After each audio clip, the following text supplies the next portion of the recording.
Welcome back to Basic Electronics. In this lecture, we will discuss a very important issue in electronics, namely common mode and differential mode voltages. We will then look at a related figure of merit for amplifiers, namely the common mode rejection ratio or CMRR. We will look at an op-amp circuit called the difference amplifier, which can be used to amplify the difference between two input voltages Vi1 and Vi2. So let us begin. Let us now begin our discussion about a very important topic in electronics, and that is common mode and differential mode voltages or signals. And we will do that with respect to this example. Here is a bridge circuit, and it is used for sensing things like temperature, pressure, etc. And we assume that this amplifier has a very large input resistance. That means these two currents are 0. The bridge circuit is made up of 4 resistances: RA, RB, RC and RD.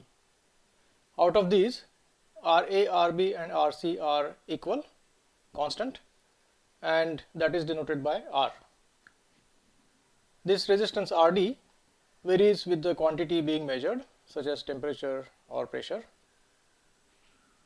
So essentially this RD is the resistance presented by the transducer that we are using to sense the quantity of interest, such as temperature. So RD is given by R, that is its nominal value, which is the same as RA, RB and RC, plus delta R. Now this delta R varies with the quantity being measured, and typically delta R is small with respect to R, such as 1%, 2% and so on. So delta R is a small fraction of R. Now the whole purpose of this bridge is to convert this delta R into a signal voltage, which can then be suitably amplified and used for display or control purposes, as shown in this figure. So this V2 minus V1 is going to be proportional in some way to the resistance change delta R, which is proportional to the quantity being measured, and therefore the output voltage would be a measure of the temperature or pressure. So that is the broad idea. Let us now see what the signal is going to be. Assuming the amplifier to have a large input resistance, as we said earlier, V1 is R divided by R plus R, just voltage division, times VCC, because there is no current going there. So that is half VCC. What about V2? V2 is RD divided by RC plus RD times VCC. RD is R plus delta R, R plus delta R. This is RC. So let us simplify this now, knowing the fact that delta R is a small fraction of R. So we rewrite this expression as this here: half 1 plus x divided by 1 plus x by 2, where x is delta R by R. So what we have done is we have divided both numerator and denominator by R, and now we want to simplify this further, knowing that x is small, such as 0.01, 0.02 and so on.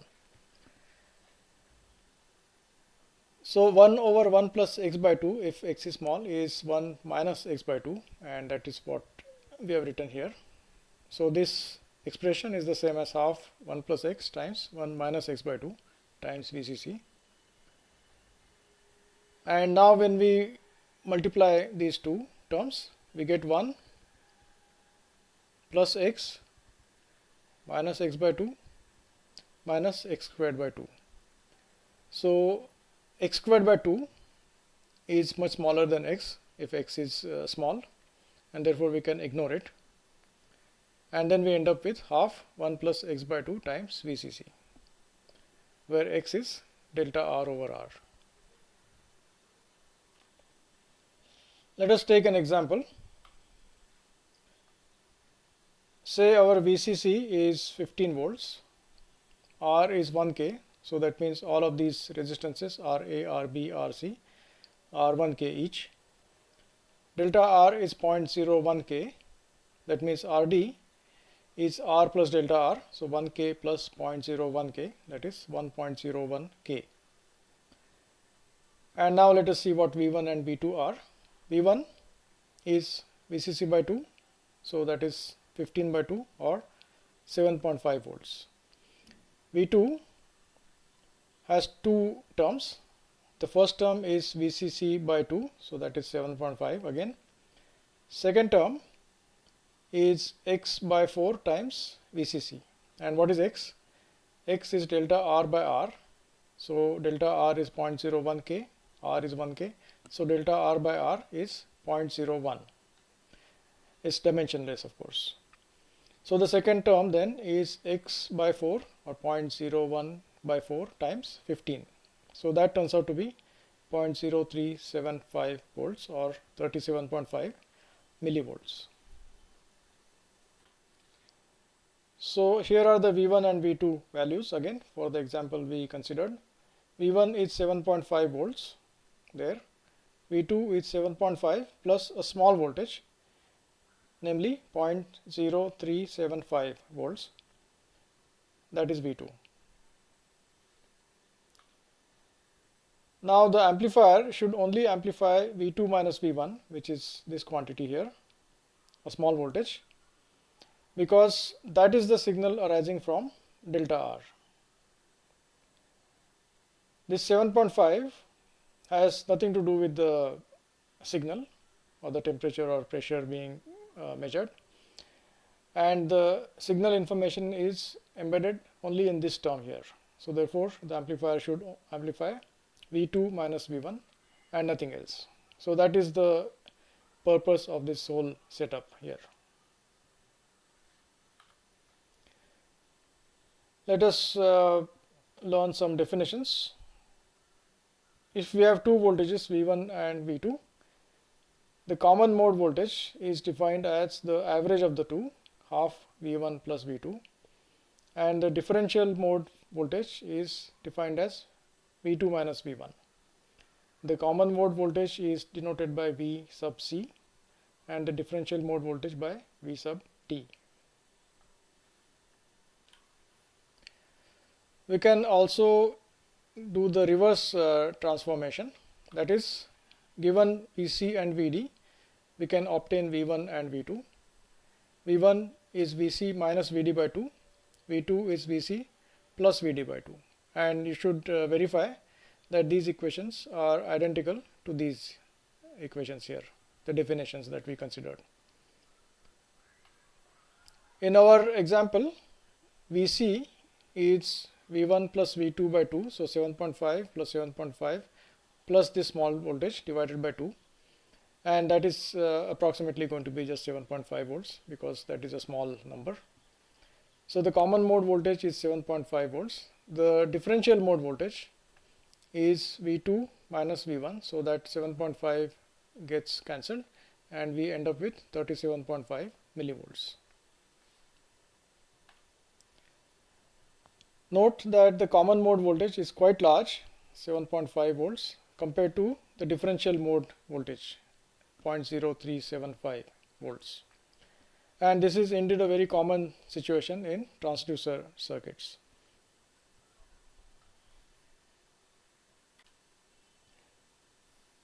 So it is clear that we are looking for an amplifier which will only amplify the difference between two voltages, V1 and V2.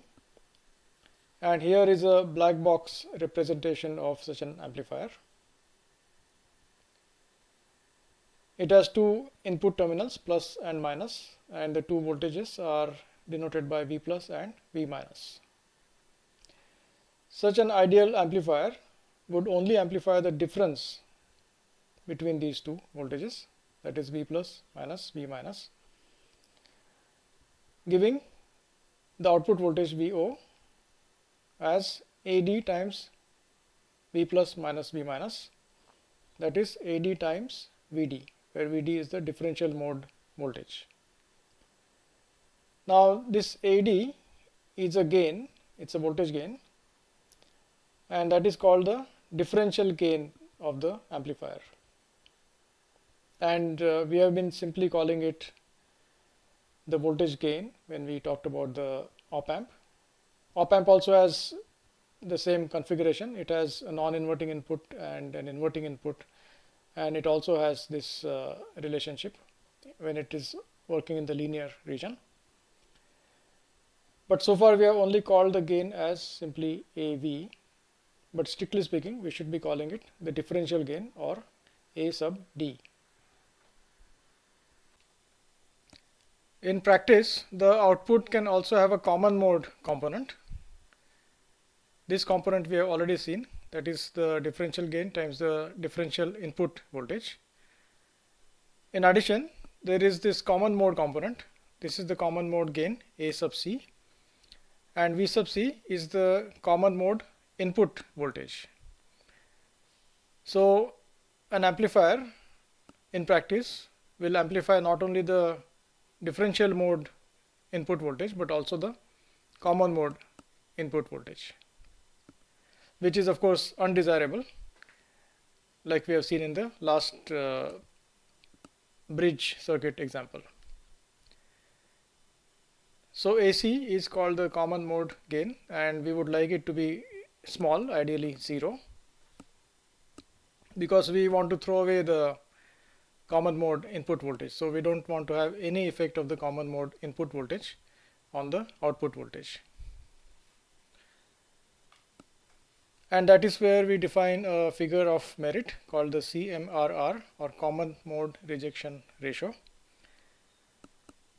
The ability of an amplifier to reject the common mode input signal is given by the common mode rejection ratio, CMRR, and that is the ratio of the differential mode gain AD and the common mode gain AC.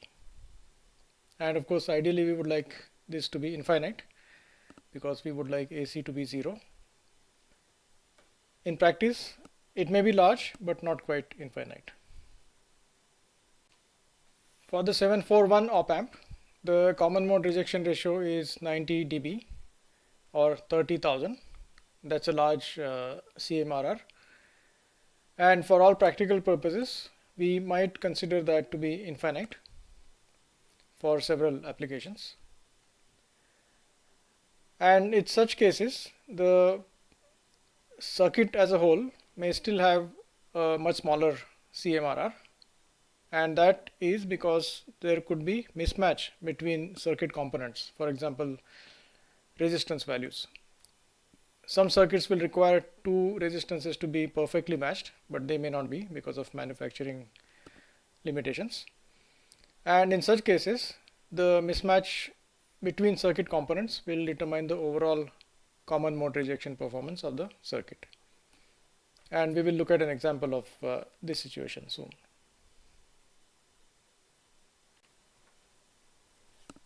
Here is a circuit which serves as a difference amplifier. That means it amplifies the difference between the two voltages and produces an output which is proportional to that difference.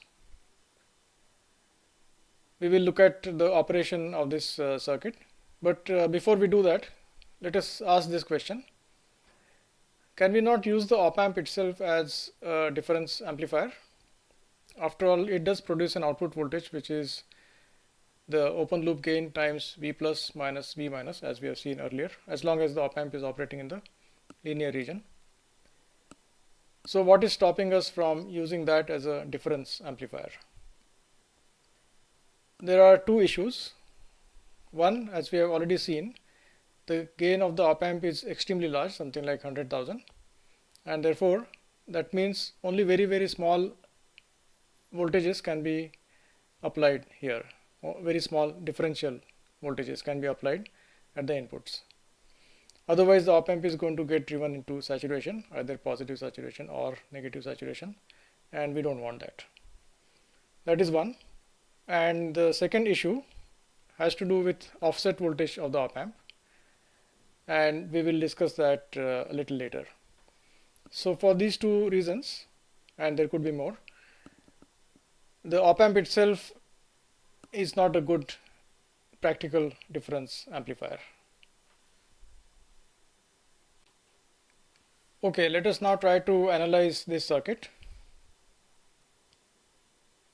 and we will assume that the op amp is operating in the linear region. There are two ways of doing it. Method 1, the input resistance of the op amp is very large, so therefore I plus is 0, and therefore we can write V plus using voltage division. So V plus would be R4 divided by R3 plus R4 times VI2, like that. Since the op amp is operating in the linear region, V plus and V minus are nearly equal, and therefore this current I1 is VI1 minus V minus divided by R1, and we can write that as VI1 minus V plus divided by R1, because V minus and V plus are nearly equal. Now I minus is 0, that's an op amp input current. And what does it mean? That means this I1 also goes through R2, and that gives us an expression for VO. So VO is V minus minus this I1 times R2. So that is equal to V plus, because V minus and V plus are nearly equal, minus R2 times I1. We already have an expression for I1 right there.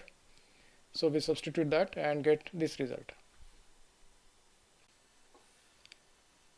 So we have now got VO in terms of V plus. The next step is to substitute for V plus this expression, and that will give us VO in terms of VI1 and VI2.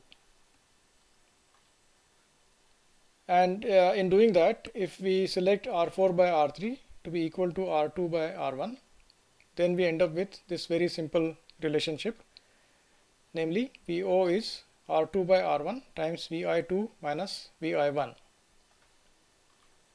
So this circuit is serving as a difference amplifier. It is amplifying only the difference between the input voltages, and we can adjust the gain simply by choosing appropriate values of R2 and R1, and of course also making sure that R4 by R3 is equal to R2 by R1. So there is some algebra involved here, so you are definitely encouraged to start with this equation, use this condition, and then arrive at our final result. So this was our method 1, and what did we do in this method? We used the golden rules, that is the op amp input currents are 0 and V plus and V minus are nearly equal when the op amp operates in the linear region. There is another method to arrive at this same result, and let us look at that now.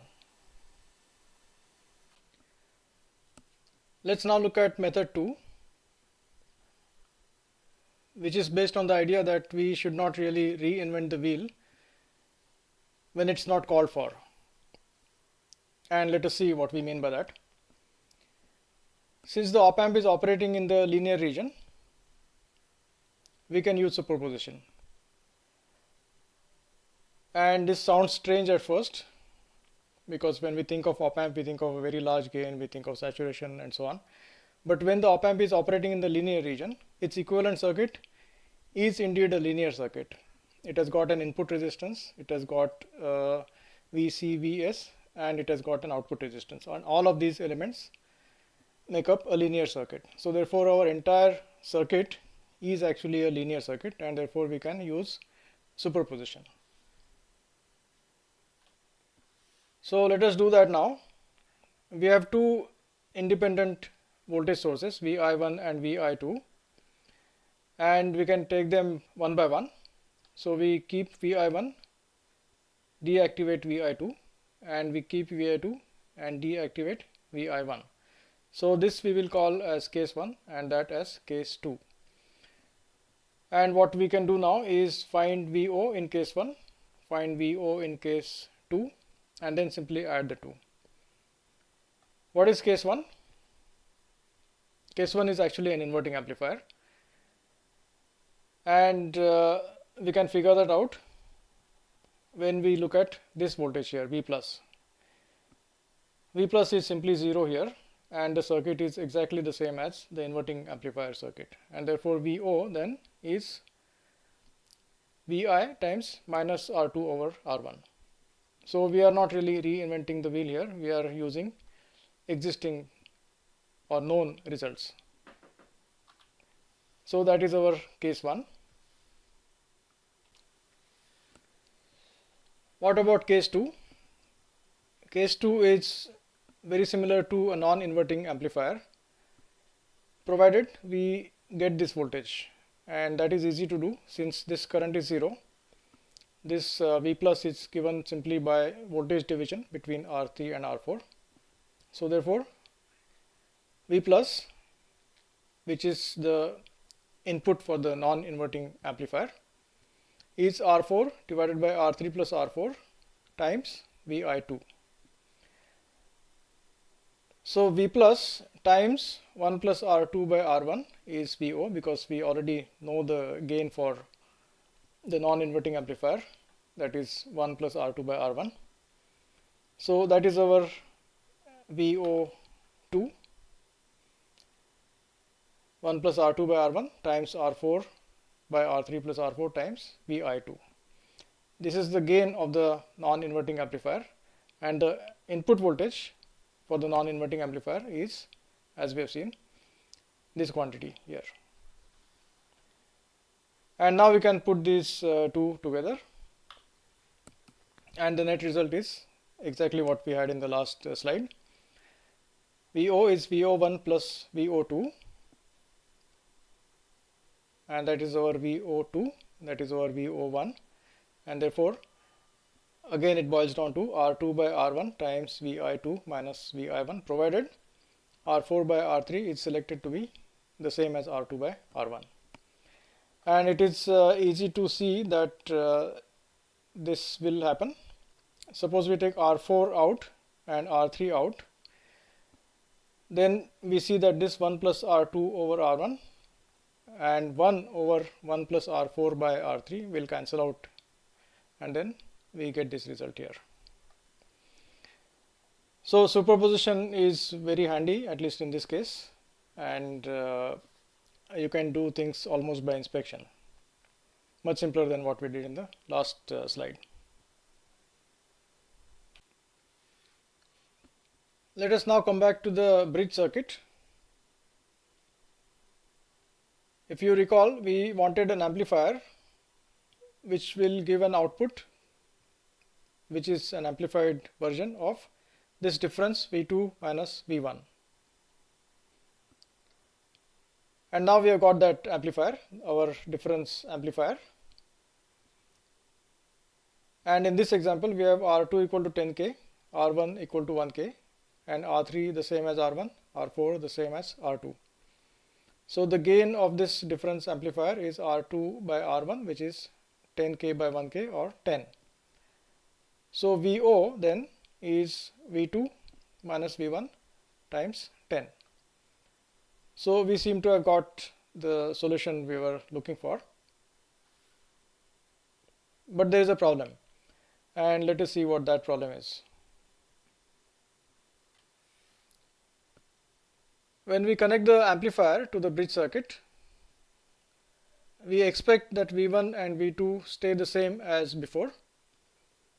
And when will that happen? That will happen if the amplifier does not draw any current from this bridge circuit. Or in other words, we expect the amplifier to have a very large input resistance compared to all of these resistances. Now that is not happening in our difference amplifier, and let us see why. The resistance seen from V2, this resistance here, is R3 plus R4 because that op amp input current is 0. So therefore all we see is R3 and R4 in series. And in this case it is 10K plus 1K or 11K. Now 11K is not too large compared to this 1K or this 1K. And therefore our V2 is going to get disturbed, and that of course is not desirable. So we definitely need to improve the input resistance of the difference amplifier. And we will discuss an improved difference amplifier later. But before we do that, let us discuss another problem with the above configuration, above difference amplifier, which can be important for some applications, and that we will do in the next slide. In summary, we have looked at the meaning of common mode and differential mode voltages and considered a bridge circuit to illustrate these ideas. We have seen the importance of the common mode rejection ratio, or CMRR in short. After that, we have looked at an op amp circuit, the difference amplifier, which can be used to amplify the difference between two input voltages. In the next lecture, we will discuss why this circuit needs to be improved. Until then, goodbye.